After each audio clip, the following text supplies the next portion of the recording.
You said you've seen unprecedented demand on Google Meet. That's your video conferencing service, if you will. Talk to us a little bit about how you've navigated a surge in demand, a surge in business, as all of your own employees have had to work from home. Yeah, we've seen extraordinary interest in our cloud offerings, both our collaboration tools, our meetings product, and our cloud platform. We moved our employees to work from home early, recognizing this was likely to be a global issue with the virus, and we've seen extraordinary growth in our meetings product. Just to give you a sense, 2 billion minutes of meetings per day. That's equal to thousands and thousands of years of meetings are happening in a single day, every day. We've had enormous pickup from people who are interested in having a secure communication platform, governments, hospitals, educational institutions around the world. We have people using it in Peru, Italy, Madrid, South Korea, and every state in the United States. So we're seeing big growth, and we're helping retailers, manufacturers, media companies, all of them transition. Now, as you said, this unprecedented surge in activity, curious how this translates into sales. I know you're giving away Google Meet for free right now, but any indication yet of sales growth when it comes to G Suite in general, which of course includes Meet, includes Gmail, Calendar, Drive, and Docs?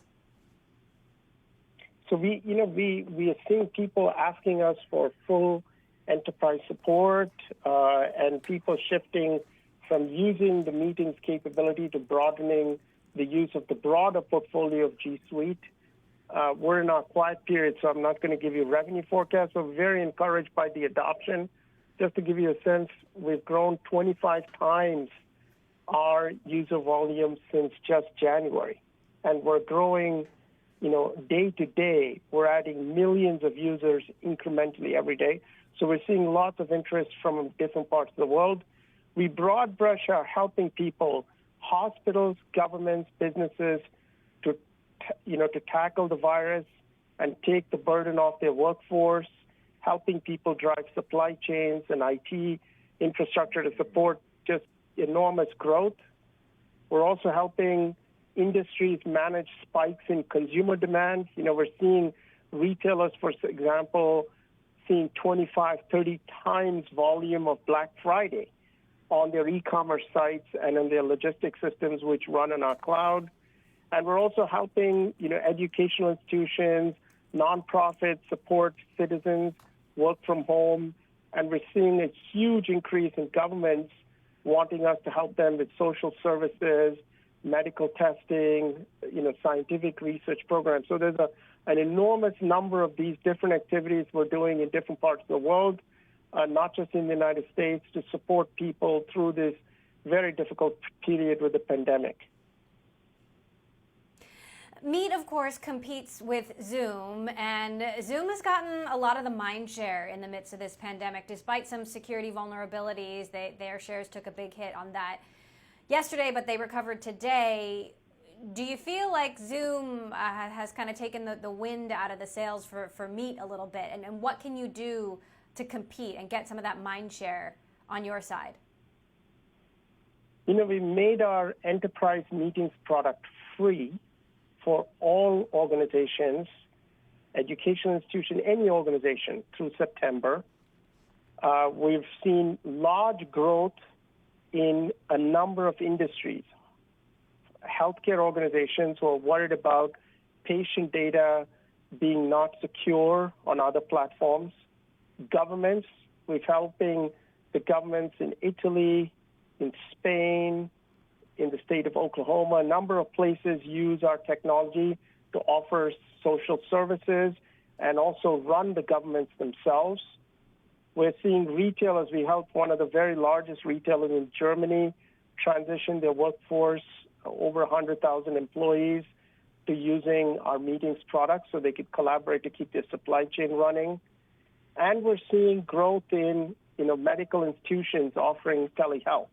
So a variety of different places. We are very, very optimistic about the growth of Meet.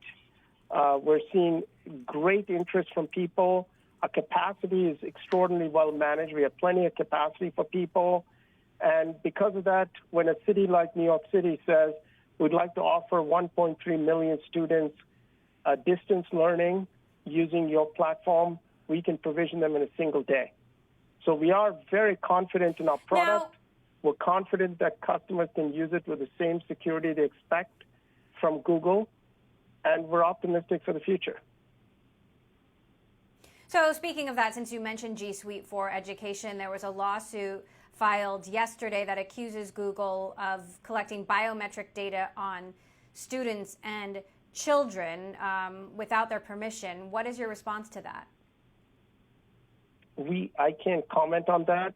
Google Classroom and Google Meet both meet the required security and privacy standards, and we've signed that contractually with many organizations, and we meet the required privacy standards in many, many countries. It's being used even before the crisis in many, many parts of the world.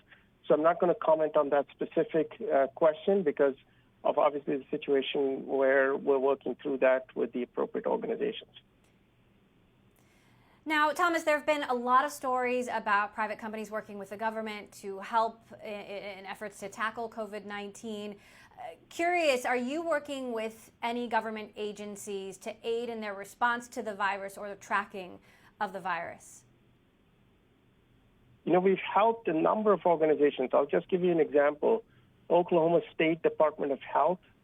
We've built an application for the medical staff to engage remotely at-risk people who may have been, exposed to the virus. We built a mobile app to allow people to do that.